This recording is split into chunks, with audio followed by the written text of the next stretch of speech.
Boa noite, meus irmãos, que a paz e a luz de nosso Senhor Jesus Cristo esteja em nossas mentes e em nossos corações, porque nós vamos pensar juntos a respeito do tema proposto da noite. Esse tema está no Evangelho de João, no capítulo 8, e começa logo após a narrativa de João, de que eles já estavam querendo prender Jesus. E ele se retira para o Jardim das Oliveiras. O Jardim das Oliveiras era um local em que mais de uma vez no Evangelho aparece como um refúgio no qual Jesus se entregava à oração. E pela manhã cedo voltou para o templo, e todo o povo vinha ter com ele, e assentando-se os ensinava. E os escribas e fariseus trouxeram-lhe uma mulher apanhada em adultério, e pondo-a no meio, disseram-lhe: Mestre, esta mulher foi apanhada no próprio ato, adulterando. E na lei mandou Moisés que as tais sejam apedrejadas. Tu, porém, que dizes? Isto diziam eles, tentando-o, para que tivessem de que o acusar. Mas Jesus, inclinando-se, escrevia com o dedo na terra. E como insistissem, perguntou-lhes, endireitou-lhe e disse-lhes: Aquele que de vós estiver sem pecado, que atire a primeira pedra. E tornando a inclinar-se, escrevia na terra. Quando ouviram isto, redarguidos da consciência, saíram um, a começar pelos mais velhos, até os últimos. Ficou só Jesus e a mulher que estava no meio. E endireitando-se, Jesus, e não vendo ninguém mais do que a mulher, disse-lhe: Onde estão aqueles que te acusavam? E ela respondeu: Foram-se todos. E ele disse: Eu tampouco te acuso. Vai e não tornes a pecar. É uma reflexão muito interessante para todos nós, porque os escribas e fariseus eram e são até hoje usados como sinônimo de hipocrisia, de fingimento, de discurso dissociado da prática.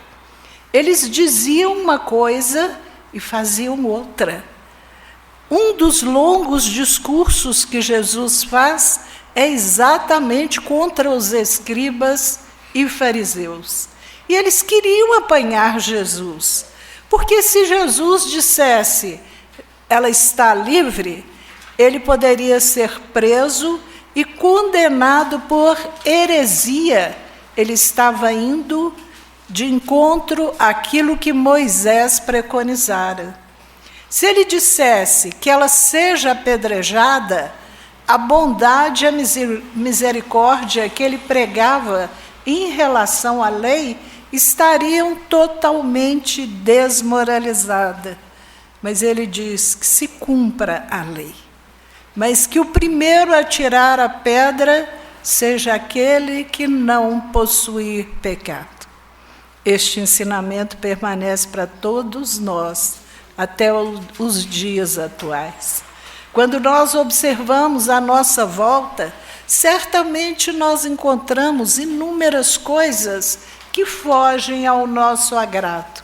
Mas quando nós olhamos para o nosso campo íntimo, nós vamos ver que todos nós somos muito parecidos uns com os outros.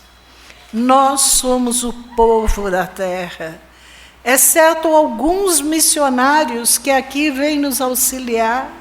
Todos nós possuímos as nossas grandes dificuldades. Por que é que a dificuldade dos outros nos incomoda mais? No Sermão da Montanha, que é outro grande sermão que Jesus faz, e neste Sermão da Montanha estão reunidos todos os ensinamentos de Jesus, e vai do capítulo 5 ao capítulo 7 do Evangelho de Mateus, e ali nós vamos encontrar tantos ensinamentos que o grande Gandhi, que não era um cristão no sentido restrito do termo, mas era no sentido amplo da palavra cristão, ele dizia que se todos os livros de todas as religiões fossem queimados e sobrasse apenas o Sermão da Montanha, não se haveria perdido nada, porque ali estão todas as sínteses de todos os códigos éticos e morais que a humanidade precisa para ela evoluir. No Evangelho, no capítulo 8 de João, tem um aspecto interessante. Jesus escrevia. É o único relato dos evangelhos a respeito de Jesus escrevendo. Ele não deixa nada escrito. Quem escreve são seus discípulos. 2 que partilharam com ele a caminhada. Mateus era o seu discípulo. João também era o discípulo, apesar de ter entre 12 e 13 anos. João conviveu com ele. João Marcos, ou Evangelho de Marcos, significa a vivência de Pedro, apóstolo, porque Marcos, à época de Jesus, era uma criança de 8 anos. Era aquela criança que, quando Jesus é preso, foge dos soldados sem as vestes, porque o manto no qual ele estava embrulhado ficou na mão de um dos soldados. Ele era apenas uma criança. Lucas não conheceu Jesus. Quando ele escuta falar do Cristo, ele se maravilha, ele se entusiasma, vem de tudo. Ele era médico na Grécia e pintor de miniaturas. Ele vende tudo o que possuía e embarca em direção à Galileia. Chegando ali, havia 2 anos que o Cristo havia sido crucificado. Ele não desiste. Ele procura aqueles que conheceram Jesus, sobretudo Maria. Nos meios teológicos, o Evangelho de Lucas é chamado Evangelho de Maria. Ele escreve, registra para nós as lembranças da Mãe Divina, e ele o faz aconselhado por Paulo. Paulo diz a ele: é necessário gravarmos as recordações da Mãe Santíssima. É por isso que no Evangelho de Lucas há inúmeras coisas que apenas Maria saberia. João escreve o seu Evangelho não para converter os judeus, mas João já escreve o seu Evangelho para os cristãos. Ele o escreve no final do 1º século e ele registra ali as coisas que ele viu. Como ele registra também a visão mediúnica no livro O Apocalipse.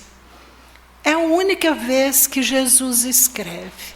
O que ele escrevia nós não sabemos, mas se acredita que ele escrevia na areia as faltas daqueles que de forma mais teimosa insistiam em apedrejar a mulher.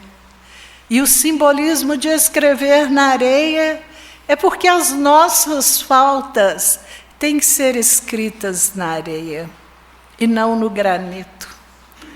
As nossas faltas são temporárias. A única determinação do Pai a nosso respeito é que um dia todos nós seremos espíritos iluminados. Um dia todos nós seremos espíritos mentores, mas as dificuldades fazem parte do caminho. Nós trazemos o julgamento como automatismo dentro de nós.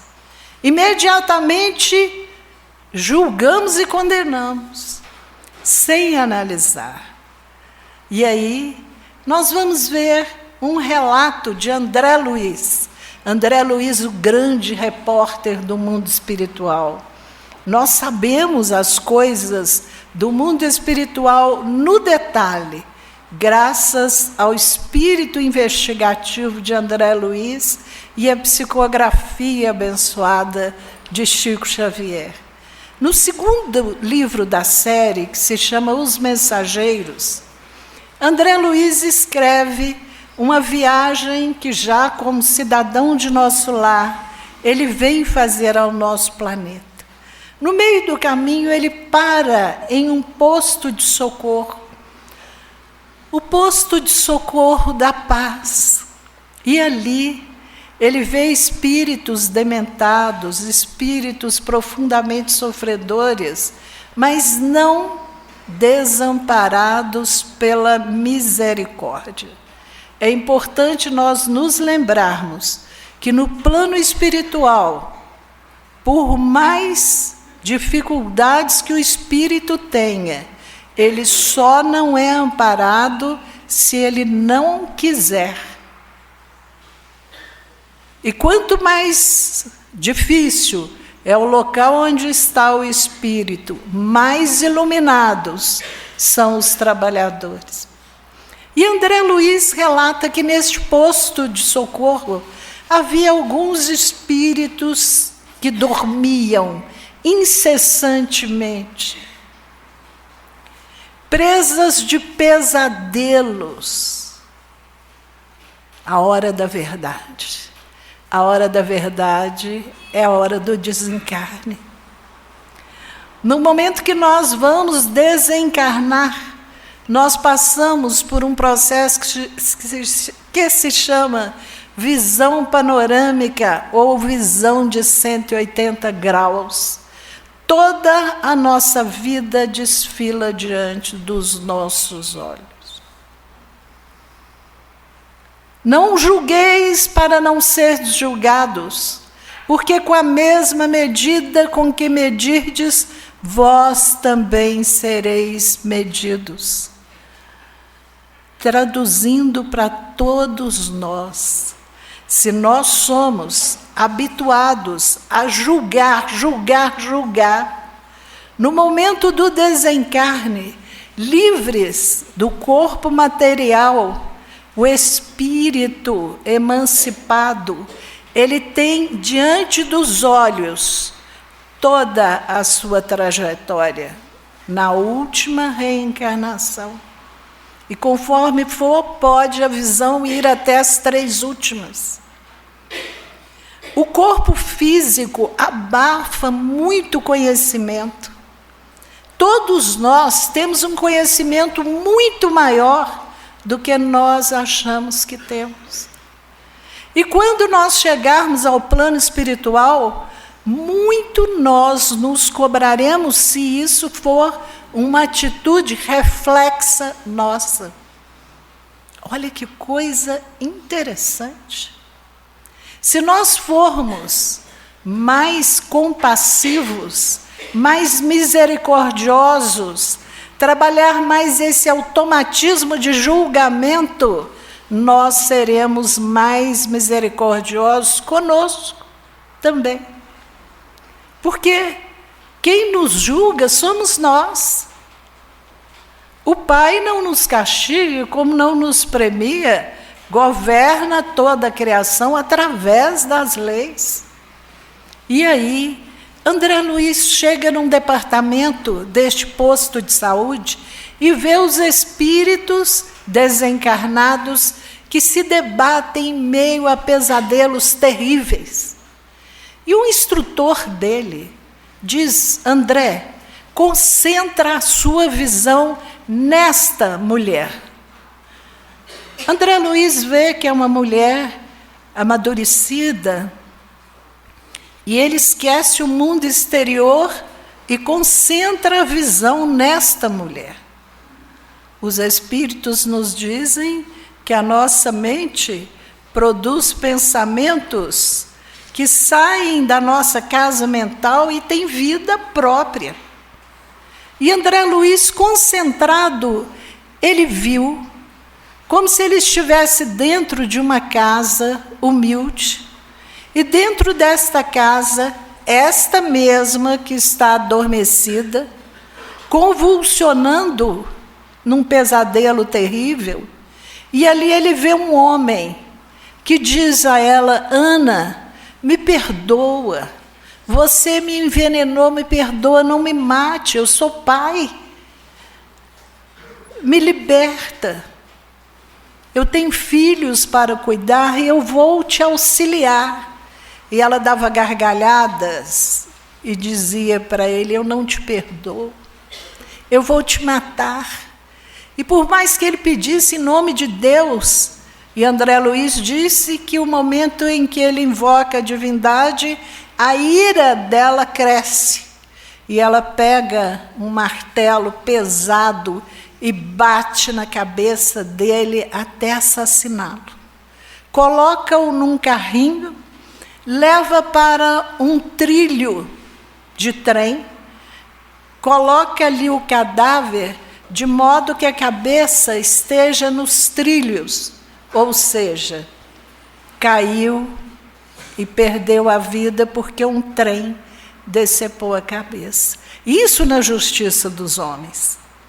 Mas André Luiz vê que tão logo ela retorna à casa, ela é envolvida por sombras, por espíritos alucinados, e ela grita. André Luiz contempla o pensamento, o pesadelo dela, como se fosse um filme. E ali, olhando, ele pensa assim: meu Deus, e se ela fosse alguém da minha família? Eu não queria ajudar? E se ela veio como uma pedra rolada do rio, não teve um afeto, não teve alguém que cuidasse dela, não teve uma infância? E se? Ele começa a ponderar. Nesse momento, o instrutor se aproxima dele e diz: André, você muito auxiliou a nossa irmã. Olha que interessante. Quer dizer que nós podemos auxiliar pelo pensamento? Sim. Porque o pensamento, ele tem vida, ele tem cor. Ele se propaga por uma onda eletromagnética.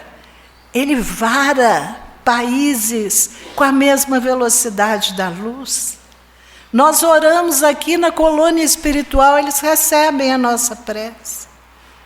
Como o nosso pensamento de tristeza, de desespero, também nos envolve. Tem um fado português lindo que fala da Nhá Chica, que vivia embrulhada nos pensamentos. Nós vivemos embrulhados nos nossos pensamentos. E como é da lei física, que existe uma sintonia entre as cargas, nós vamos receber da mesma qualidade que nós enviarmos pensamentos. Elevei o pensamento em prece. Eu tenho possibilidade de receber as instruções dos espíritos iluminados. Vou em sentido contrário, também recebo as influências. E aí, meus irmãos, André Luiz também relata para nós uma outra colônia, bem próxima da Terra, e num outro livro chamado Libertação. Ele fica horrorizado com esta colônia, ele escreve para nós. As labaredas, a música, pancadão, as pessoas, os espíritos desfilando desnudos, toda sorte de desequilíbrio e de tortura são nossos irmãos.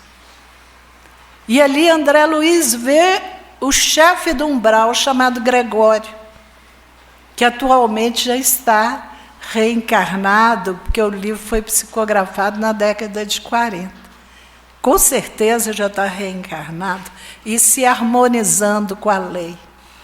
E aí, André Luiz observa que Gregório se veste como um sacerdote pagão antigo, com uma veste escarlate, fala em meio a archotes, chamas, traz os prisioneiros e julga todos eles, apontando o erro de cada um.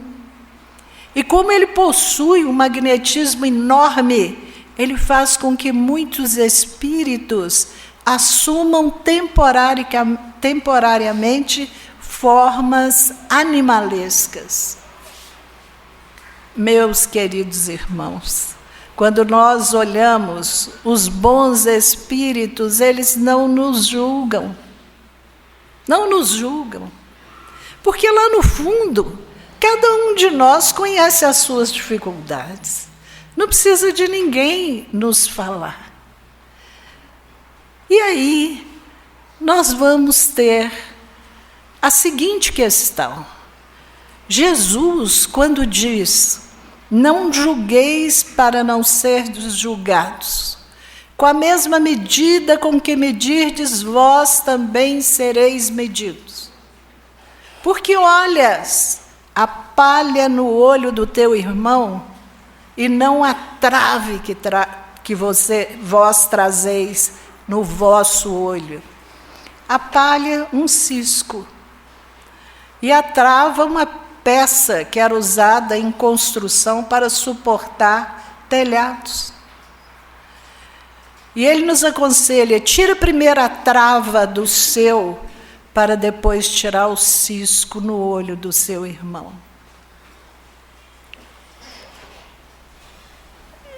Em outras palavras, adquira autoridade moral, porque ele julgava. Um dos discursos mais longos que ele faz é em relação aos fariseus. Em termos duros: ai de vós, fariseus hipócritas. O refrão é esse: que pagais o dízimo do endro, do cominho e da hortelã, mas não assimilais o que tem de mais importante na lei, que é a justiça, a misericórdia. Olha. Ai de vós, fariseus hipócritas, que postais na porta do céu, não entrais e nem permitir que os outros entrem. Por que que ele fala isso? Primeiro, porque os fariseus e os escribas eram os doutores da lei, eles conheciam a lei. Eles erravam e sabiam que estavam errando. Jesus, nesse mesmo discurso, fala com eles, fala conosco: fazei o que eles falam, mas não façais o que eles fazem. Que na expressão popular significa demônio pregando quaresma. Então o que acontece? Ele alerta os fariseus. Ele esclarece os fariseus. Porque o erro dos fariseus era mais grave. Eles erravam sabendo que estavam errando. Ao longo da nossa existência, nós podemos cometer vários equívocos. O que são os equívocos? São aqueles momentos em que nós erramos achando que estamos acertando. Um exemplo maravilhoso para todos nós: Saulo de Tarso. Ele perseguiu os cristãos achando que ele estava fazendo certo. É claro que ele põe uma mega dosagem de personalismo, né? Ele levava às últimas consequências. Nós todos também temos uma dose de personalismo terrível. Então a mulher adúltera, Jesus diz para ela: vai e não tornes a pecar. Em algumas passagens do Evangelho existe: vá, não tornes a pecar, para que algo pior não te venha a acontecer. Jesus rejeita a falta, mas acolhe o pecador. acolhe. Porque se não houver acolhimento, não existirá um resultado positivo.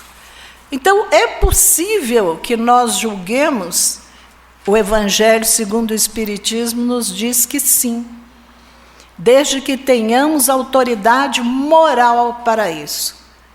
Um dos aspectos são os espíritos que estão sobre a nossa tutela, nossos filhos, sobrinhos, netos, alunos. Nós podemos corrigi-los, senão o mundo não caminharia. Se aqueles que sabem não fizessem as correções, os ajustes necessários, o mundo não caminharia. Segunda questão, 886 de O Livro dos Espíritos. Qual é o verdadeiro sentido da palavra caridade, tal como Jesus a entendia? Aí nós vamos ter benevolência para com todos. Não é benevolência apenas para com os bons, para com os que nós amamos, com todo mundo. Fazer o bem que nós conseguirmos fazer. A segunda, indulgência para com as imperfeições alheias. E o terceiro, perdão às ofensas. E a doutrina nos diz, fora da caridade não existe salvação. Quando nós formos advertir alguém sobre quem nós tenhamos uma autoridade moral, nós temos que ser profundamente caridosos. Se nós realmente quisermos o bem, no Evangelho se pergunta no capítulo 10, podemos expor? Não. Nós podemos advertir se aquele comportamento estiver causando o mal. Muito se tem falado atualmente do silêncio dos bons e do barulho daqueles que caminham no sentido contrário ao bem. Muitas vezes nós olhamos e pensamos assim, até que ponto nós precisamos continuar omissos? Até que ponto nós vamos permitir que os nossos jovens sejam conduzidos por pessoas que não têm autoridade moral para conduzi-los? Esse é um questionamento que nós precisamos fazer. E todos nós que temos filhos, netos, alunos, nós escutamos muitas vezes, todo mundo faz isso. É possível que todo mundo esteja errado. Num período em que existe uma massificação como existe hoje. A massificação está sendo levada às últimas consequências. Uma pessoa que paga $200 mil porque um porco pintou uma tela. Um pincel amarrado, eu não sei como que a Sociedade Protetora dos Animais não se manifesta. Amarrado no focinho e o porco passa o focinho na tela, $200 mil. Quando nós olhamos um tênis que simula um tênis rasgado, que acabou de pisar no barro, $12 mil, é em dólar. Será que é isso? Será que é assim? Será que é para ser assim? E aí, nós vamos ver no mesmo livro Libertação um aspecto extremamente interessante. Este livro se chama Libertação. É a libertação de uma jovem que passa por um processo obsessivo dolorosíssimo. Ela está prostrada numa cama, não tem ânimo para nada, ela não se levanta. os exames clínicos estão normais. Ela está sendo vítima de um processo obsessivo armado lá na colônia espiritual de Gregório. Ela não tem mais ânimo. O instrutor Gúbio, que é o instrutor de André Luiz, por aí nós podemos ter uma ideia da grandeza do instrutor Gúbio. Ele recebe autorização para vir em socorro desta jovem, que é uma querida do seu coração. Um outro consolo maravilhoso que a doutrina nos dá é esse. Nós temos uma família espiritual que não está toda reencarnada conosco. Muitos anjos velam por nós no plano espiritual. E ele vem, Gúbio vem com André Luiz, uma pequena caravana. Quando ele chega perto de Margarida, a situação dela, como uma pessoa encarnada, está terrível. Vários espíritos obsessores, dando como se fosse um passe magnético, retirando toda a energia dela. Gúbio observa aquela situação, ela é uma querida do seu coração, mas ele não se precipita. Apesar de André Luiz dizer, por que nós não interrompemos isso imediatamente? É porque o plano espiritual faz transformações no campo íntimo de cada um, e não revelações, né? E não revoluções. E ali, Gúbio se aproxima do chefe da falange. O chefe da falange, de nome Saldanha, um profundo conhecedor, porque é um engano acharmos que o plano espiritual, onde nossos irmãos estão com dificuldades, é composto apenas por espíritos ignorantes. De jeito nenhum. Há grandes espíritos com um conhecimento muito superior ao nosso. E Gúbio se aproxima de Saldanha, observa Saldanha, aquele magnetizador. Mas ele vê que Saldanha tem uma dor enorme dentro de si. Saldanha desencarnou. Um filho foi condenado injustamente pelo pai daquela jovem que é juiz. O filho condenado injustamente, a esposa, a nora, não suportou a dificuldade e suicidou. E a esposa de Saldanha, não suportando ver o filho preso, ela teve um ataque e morreu. Então o filho está na cela, o filho encarnado, com duas entidades desencarnadas, totalmente desequilibradas, sugando a energia dele. Ele está um trapo no chão.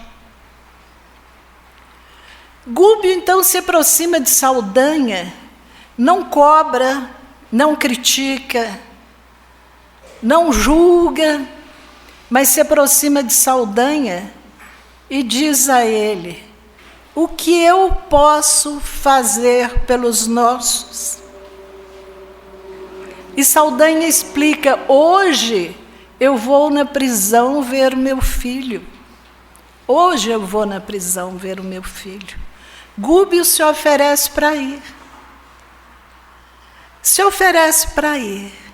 Aí nós ficamos pensando, se realmente nós quisermos corrigir, nós temos que fazer um pacto com o lado luz. A mentora Joana de Ângeles nos diz que nós, o povo da terra, temos um lado trevas e um lado luz. Para diminuir as trevas, temos que fazer um pacto com o lado luz. Temos que fortalecer a luz. E quando a luz brilhar, as trevas vão deixar de existir. Então, Gúbio se oferece para ir. Saldanha permite. Em reuniões nas quais se manifestam nossos irmãos desencarnados, quanto mais bravo, quanto mais faz sofrer, mais ele é um sofredor. Mas ele tem um ponto de dor. E Gúbio, então, se aproxima dele, sem julgá-lo: o que posso fazer pelo nosso? E vai junto com ele à prisão. E chega na prisão e se horroriza com o estado miserável.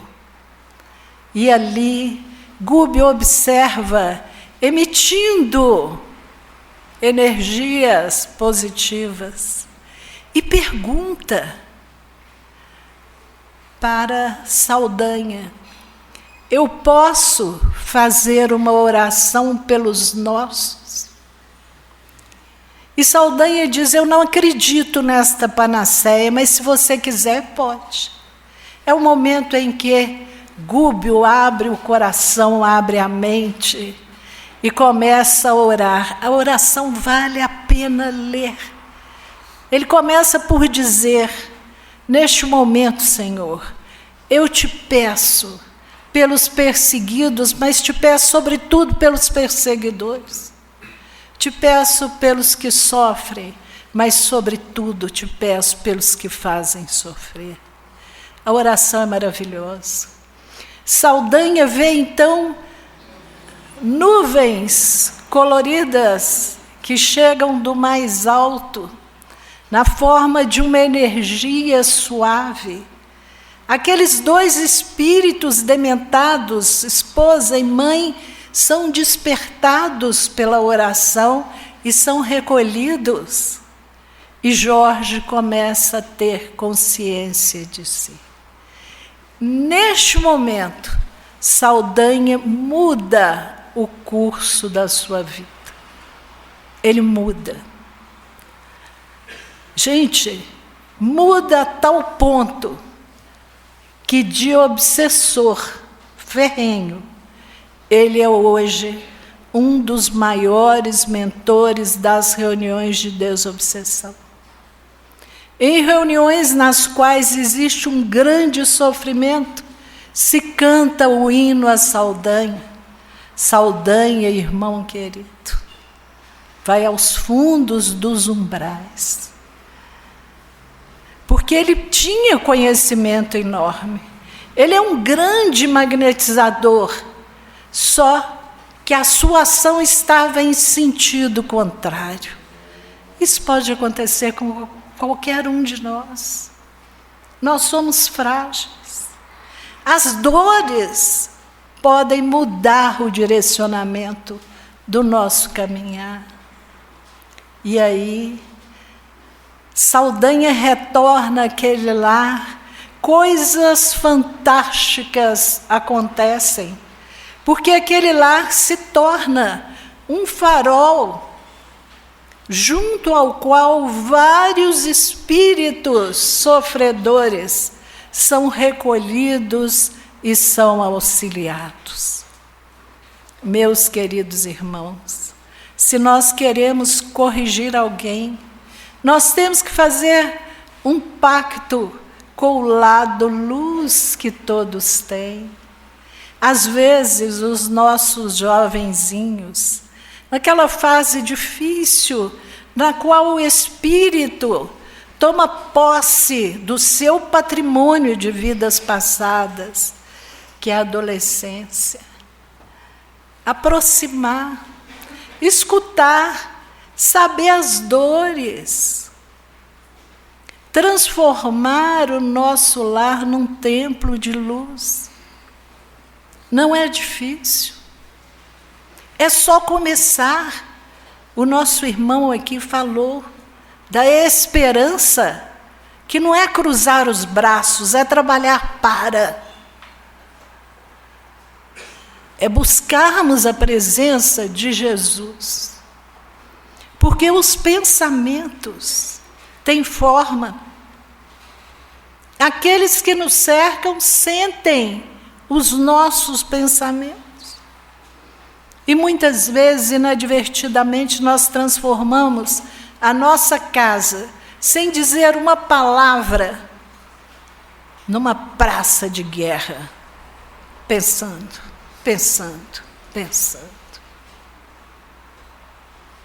Mas o que eu faço quando eu pensei? Nós não podemos parar de pensar. A doutrina nos diz que acordado, dormindo, encarnado, desencarnado, desde que chegamos à condição nominal, nós pensamos o tempo inteiro.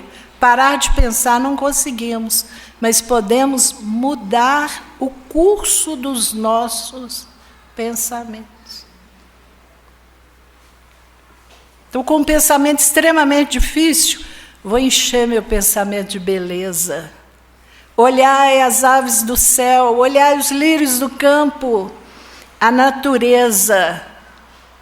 Jesus nos mostrava a providência divina, mas hoje a ciência já nos diz que nós precisamos de natureza. Nós precisamos olhar a natureza. Os bons espíritos e Platão, o filósofo grego, mestre,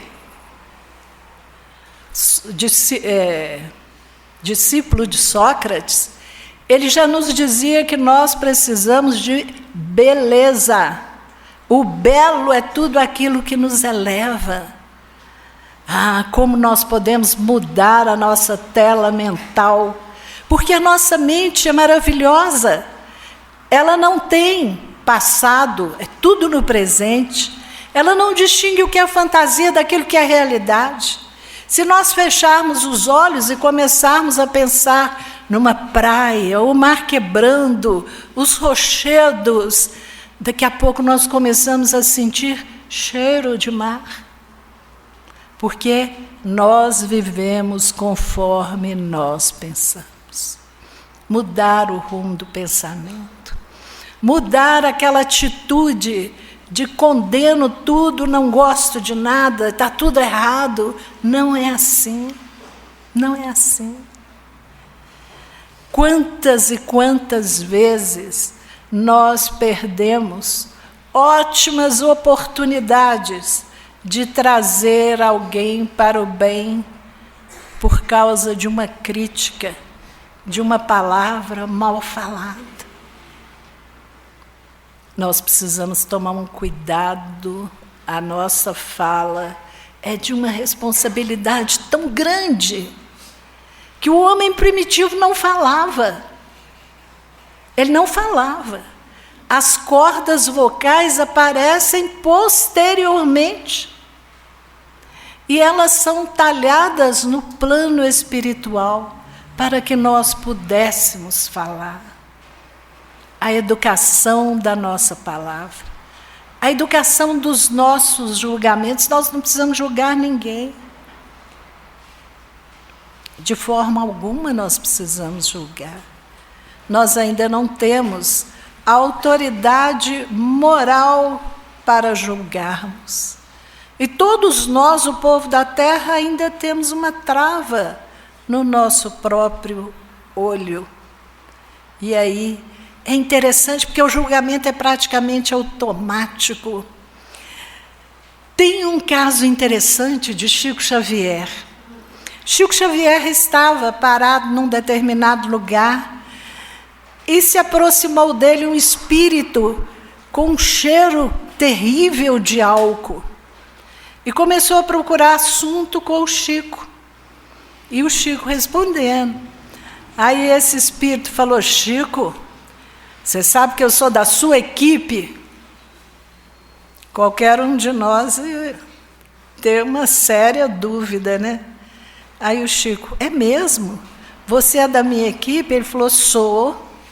E sabe por que eu bebo uns goles? O espírito desencarnado, ele não bebe, ele aspira de quem bebe, né? As emanações dos canecos e de quem bebe. Aí ele falou assim: eu bebo uns goles, Chico, mas sabe por quê? Eu sou da sua equipe.